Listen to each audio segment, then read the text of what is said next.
abuelo siempre fue un hombre de pocas palabras, de esos que cuando hablan todos guardan silencio para escuchar.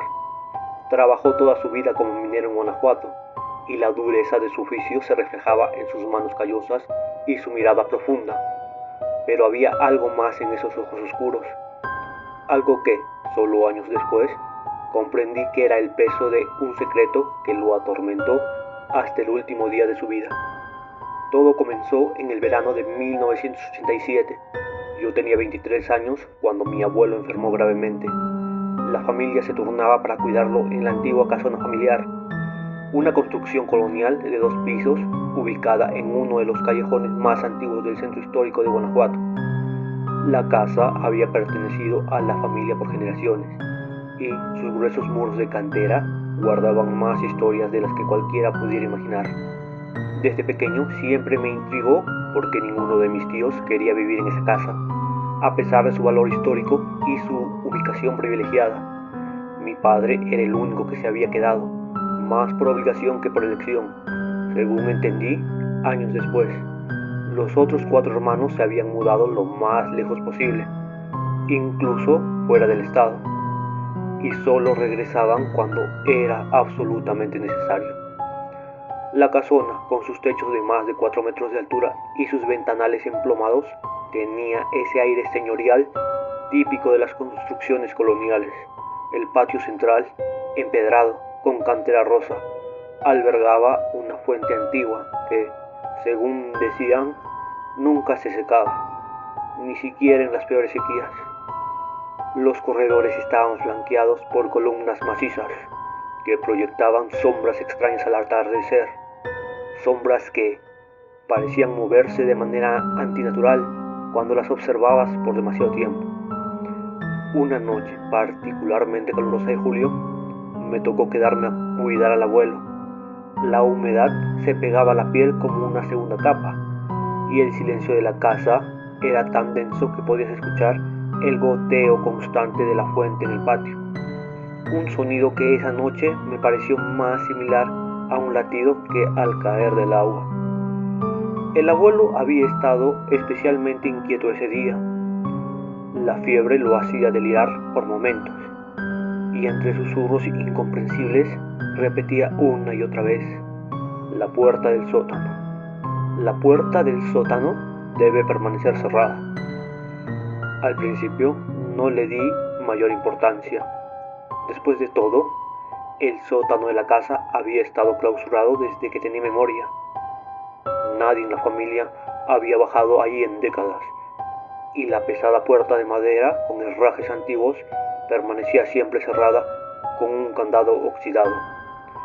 Esa noche, mientras intentaba que el abuelo tomara sus medicinas, comenzó a contarme algo que cambiaría mi vida para siempre. Se incorporó en la cama con una fuerza inusual para su estado y sus ojos, normalmente nublados por la edad, adquirieron una claridad que me heló la sangre. Manuel, me dijo con voz firme, hay algo que necesitas saber sobre esta casa, sobre nuestra familia. Sus manos, normalmente temblorosas, me sujetaron con una fuerza sorprendente. Lo que voy a contarte no debe salir de estas paredes. Es una carga que nuestra familia ha llevado por generaciones, y ahora que siento la muerte cerca, necesito pasarte esta responsabilidad. Me senté en el borde de la cama, sintiendo cómo el aire de la habitación se volvía más denso.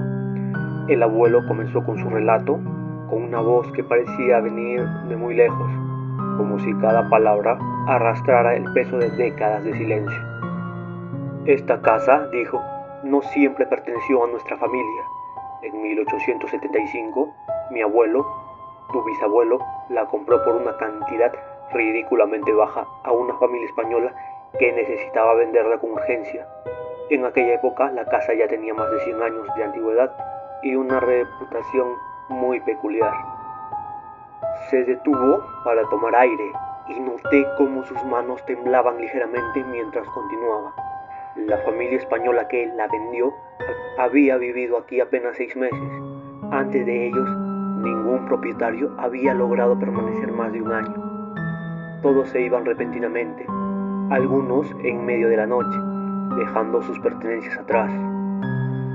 El abuelo me contó que la casa había sido construida sobre los restos de una antigua capilla del siglo XVII, que a su vez se había edificado sobre un templo prehispánico. Durante la construcción del sótano, los trabajadores encontraron algo que nunca debió ser perturbado: un altar antiguo con símbolos extraños y figuras que no correspondían a ninguna religión conocida. Pero eso no es todo, continuó el abuelo, su voz bajando hasta casi un susurro. Los trabajadores que hicieron el descubrimiento, ninguno vivió más de un año después de eso. Todos murieron en circunstancias extrañas. Algunos se volvieron locos, otros simplemente desaparecieron sin dejar rastro. Tu bisabuelo investigó cada caso, documento todo en su diario. Las muertes no fueron naturales.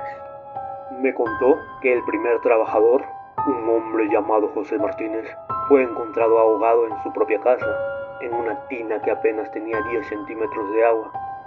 El segundo, Miguel Ramírez, apareció en lo alto del campanario de la basílica, aunque todas las puertas estaban cerradas por dentro. El tercero, Francisco Torres, fue hallado completamente momificado en su cama, como si hubiera estado muerto por décadas, aunque su esposa juraba que la noche anterior había cenado con él. Los casos continuaron, cada uno más inexplicable que el anterior, hasta que todos los que habían participado en la excavación del sótano habían fallecido. Tu bisabuelo, continuó el abuelo, era un hombre metódico y escéptico. Se negaba a creer en supersticiones, pero lo que encontró durante su investigación lo cambió para siempre. Se detuvo para tomar un sorbo de agua y noté cómo sus manos temblaban al sostener el vaso. En el archivo histórico de la ciudad descubrió documentos que databan de la época colonial, registros de la Inquisición que hablaban de rituales paganos, de sacrificios realizados en esta zona mucho antes de que la casa fuera construida. Pero lo más perturbador fueron los testimonios de los indígenas locales, que advertían sobre el lugar donde las sombras tienen hambre. Mientras el abuelo hablaba, un ruido sordo proveniente del piso inferior nos sobresaltó. Sonaba como si algo pesado hubiera caído. Pero estábamos solos en la casa. El abuelo me sujetó el brazo con fuerza. No es coincidencia, dijo con voz temblorosa. Siempre que alguien habla de esto, ellos escuchan, ellos saben. ¿Quiénes son ellos, abuelo?, pregunté, sintiendo un escalofrío recorrer mi espalda. Las sombras, respondió, los que habitan abajo de la casa, los que fueron perturbados cuando excavaron el sótano. Me contó entonces que su padre, mi bisabuelo, había encontrado en el sótano algo más que un simple altar.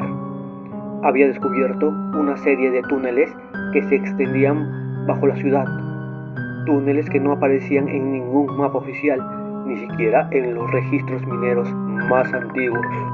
En sus notas describía los túneles como venas negras que palpitaban con voz propia. Una noche de 1902, continuó el abuelo, mi padre bajó al sótano para documentar sus hallazgos. Llevaba una lámpara de aceite y su cuaderno de notas. Estuvo ausente durante 3 días. Cuando regresó, su cabello, que era completamente negro, se había vuelto blanco. Sus ojos nunca volvieron a ser los mismos. El abuelo se incorporó aún más en la cama, y por primera vez en toda la noche pude ver el verdadero terror en su rostro. Lo que mi padre vio en esos túneles lo atormentó hasta el día de su muerte. Nunca habló directamente de ello, pero en sus diarios escribió cosas que ninguna mente humana debería poder concebir. Habló de criaturas que se movían entre las sombras, de voces que susurraban en lenguas antiguas de hace milenios, de rituales que seguían realizando en las profundidades de la tierra. En ese momento, otro ruido nos interrumpió. Esta vez venía claramente de la dirección del sótano, un sonido rítmico, como golpes contra la puerta. Están inquietos, murmuró el abuelo. Siempre se ponen así cuando alguien habla de ellos. Pero necesitas saber esto, Manuel. Necesitas entender porque la puerta debe permanecer cerrada. Me contó entonces sobre el pacto que había hecho su padre, un acuerdo con algo que habitaba en las profundidades. Mientras la puerta permanezca cerrada, mientras nadie perturbe su dominio, ellos nos dejarán en paz. Pero si alguien rompe el sello, pero si alguien los molesta, los golpes se intensificaron y ahora podíamos escuchar algo más, un sonido rasposo como de uñas arañando madera. Tu padre y tus tíos crecieron en esta casa, continuó el abuelo.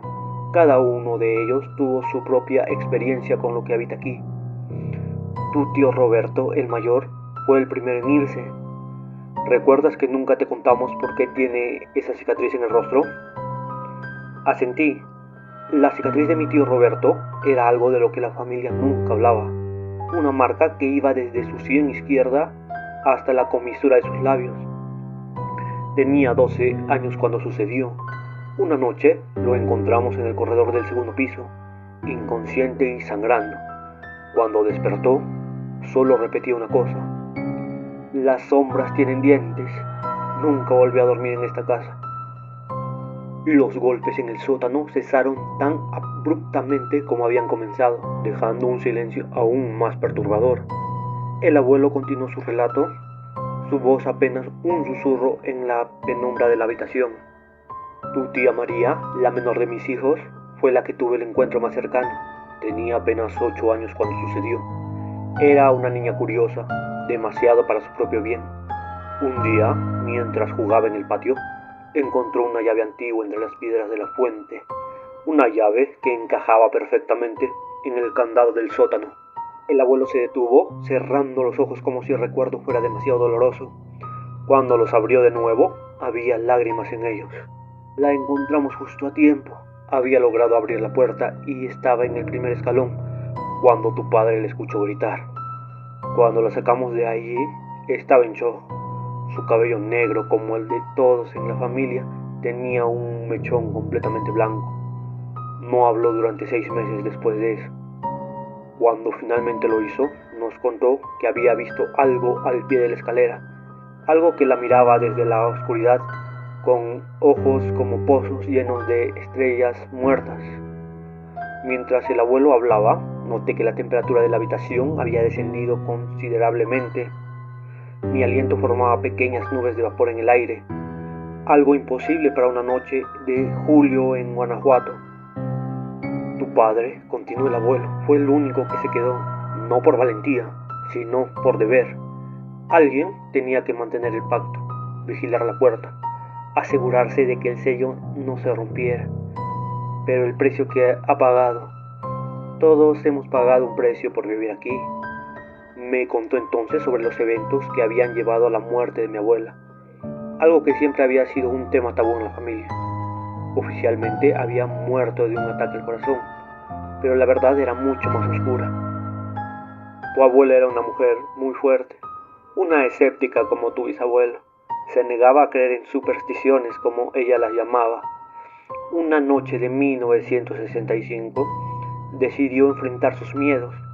Esperó a que todos estuviéramos dormidos y bajó al sótano con una linterna y una cámara. Quería documentar lo que había allí, probar que todo eran imaginaciones nuestras. El abuelo sacó de debajo de su almohada un sobre amarillento. Con manos temblorosas extrajo una fotografía en blanco y negro, tan deteriorada que apenas se podía distinguir lo que mostraba. Esta es la única foto que logró tomar. La encontramos junto a su cuerpo la mañana siguiente. Tomé la fotografía con aprehensión. Mostraba la escalera del sótano, iluminada débilmente por el flash de la cámara. Al principio no vi nada inusual, hasta que mi abuelo señaló un detalle en la esquina inferior derecha. Allí, apenas visible, había algo que parecía una mano emergiendo de la pared. Una mano con demasiados dedos, todos ellos terminados en lo que parecían garras. El forense dijo que murió de un ataque cardíaco, continuó el abuelo. Técnicamente no mentía, su corazón se detuvo, sí, pero lo que el informe oficial no menciona es que cuando la encontramos, su rostro estaba congelado en una expresión de terror absoluto y sus ojos se habían vuelto completamente negros. Un crujido en el piso de madera me hizo saltar. Venía del corredor justo afuera de la habitación. El abuelo me hizo un gesto para que guardara silencio. «Están más activos estas noches», susurró. «Siempre se ponen así cuando sienten que alguien nuevo está aprendiendo sobre ellos. Es como si quisieran presentarse». Los pasos en el corredor se acercaban lentamente a la habitación. El abuelo apretó mi mano con fuerza mientras sacaba de su mesita de noche un antiguo diario encuadernado en cuero. «Este es el diario de tu bisabuelo», dijo apresuradamente. «Todo está aquí: los planos de los túneles, las investigaciones, los símbolos que encontró y lo más importante, las reglas. Las reglas que han mantenido a la familia con vida todos estos años». El sonido de los pasos se detuvo justo frente a la puerta cerrada de la habitación. La temperatura bajó tanto que podía ver la escarcha formándose en los bordes de los ventanales. «Primera regla», susurró el abuelo: «nunca abras la puerta del sótano después del atardecer». «Segunda regla: si escuchas que alguien te llama por tu nombre desde el patio durante la noche, no respondas, no importa cuánto se parezca a la voz de un ser querido». Tercera regla: los espejos de la casa deben permanecer cubiertos entre las 3 y las 4 de la madrugada. La perilla de la puerta comenzó a girar lentamente. El abuelo continuó, su voz cada vez más urgente. Cuarta regla: si ves sombras moviéndose contra la dirección de la luz, no las mires directamente. Quinta regla: nunca, bajo ninguna circunstancia, sigas el sonido del llanto infantil que viene del tercer piso, porque esta casa solo tiene 2 pisos. La puerta comenzó a abrirse con un chirrido prolongado. El abuelo me entregó el diario con manos temblorosas. «La sexta regla es la más importante», dijo, mientras las sombras en las esquinas de la habitación parecían cobrar vida propia. «Si alguna vez ves una puerta que no debería estar ahí, no la abras. No importa qué escuches detrás de ella. No importa quién te suplique que la abras, manténla cerrada». En ese momento, la puerta se abrió por completo. El corredor estaba sumido en una oscuridad antinatural, tan densa que parecía absorber la luz de la lámpara de la mesita de noche, y en esa oscuridad algo se movía. «Ha cargado con esta responsabilidad durante décadas», continuó el abuelo, ignorando deliberadamente la presencia en la puerta. «Pero está envejeciendo y alguien debe tomar su lugar.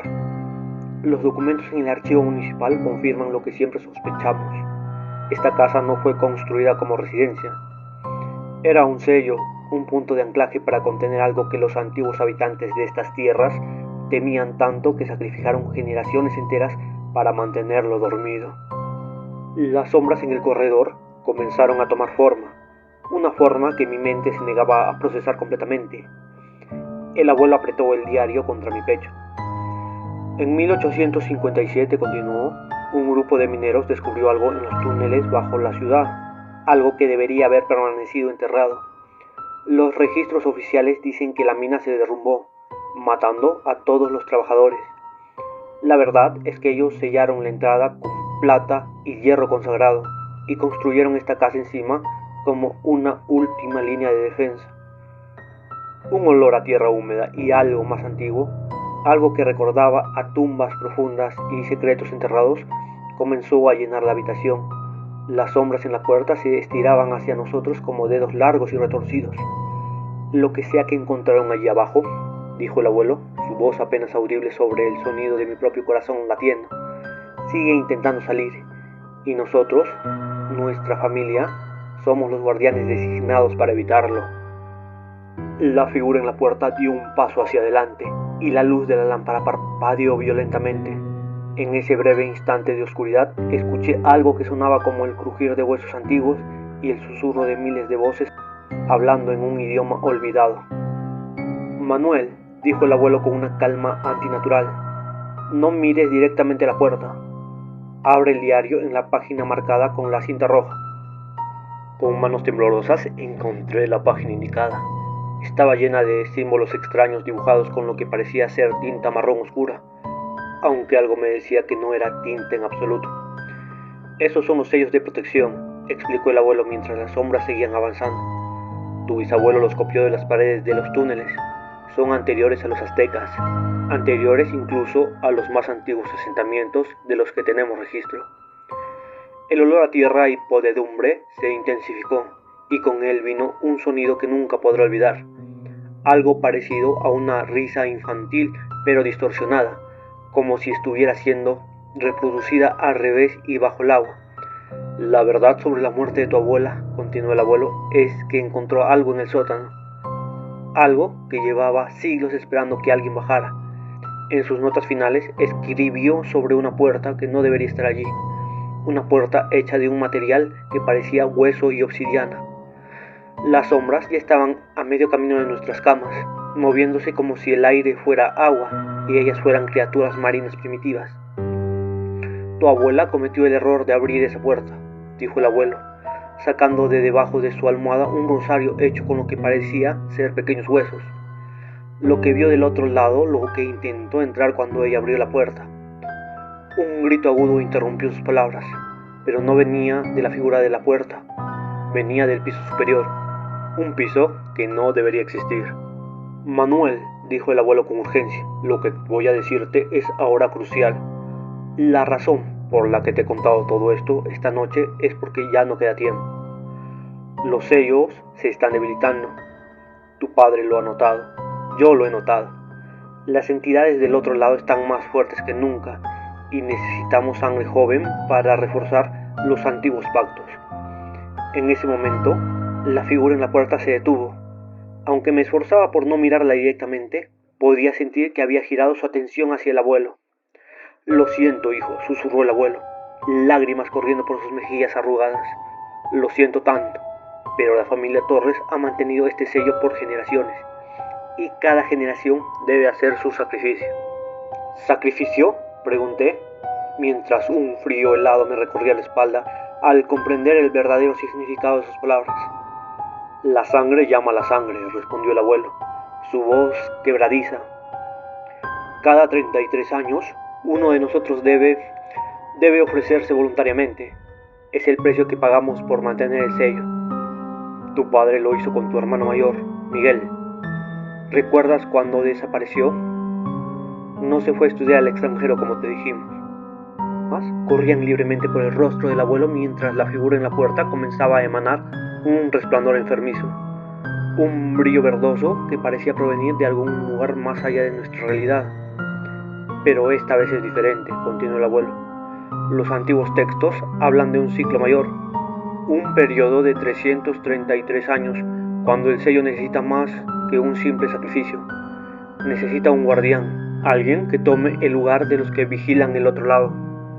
El diario en mis manos comenzó a vibrar y las páginas se abrieron solas hasta revelar un diagrama complejo dibujado con la misma sustancia marrón oscura. Era un mapa de los túneles bajo la casa, pero también era algo más, un símbolo de poder antiguo, un sello que parecía moverse y retorcerse bajo mi mirada. Tu abuela lo descubrió demasiado tarde, dijo el abuelo mientras se ponía de pie con dificultad. Cuando abrió esa puerta, vio lo que hay del otro lado, vio a los vigilantes, las criaturas que mantienen el equilibrio entre nuestro mundo y lo otro. Pero también vio que estaban cansados, debilitados por siglos de vigilia. La figura en la puerta emitió un sonido, un gemido grave que hizo vibrar los cristales de las ventanas. Las sombras a nuestro alrededor comenzaron a pulsar con un ritmo que recordaba a un corazón latiendo. Los vigilantes necesitan ser reemplazados, continuó el abuelo, caminando lentamente hacia la figura. Y esta noche yo tomaré su lugar. Pero necesito que alguien mantenga el sello desde este lado. Alguien de la sangre Torres. Abuelo, no, comencé a decir, pero él me interrumpió. Es mi decisión, Manuel. He vivido una vida larga. He visto crecer a mis hijos y nietos. Pero necesito que me prometas algo. Se detuvo frente a la figura, su silueta recortada contra aquella luz antinatural. Promete que continuarás con nuestro deber. Promete que protegerás el sello, que seguirás las reglas, que nunca permitirás que lo que hay del otro lado cruce a nuestro mundo. En ese momento, la figura extendió lo que parecían ser brazos hacia mi abuelo. La luz verdosa se intensificó y por un instante pude ver lo que realmente era.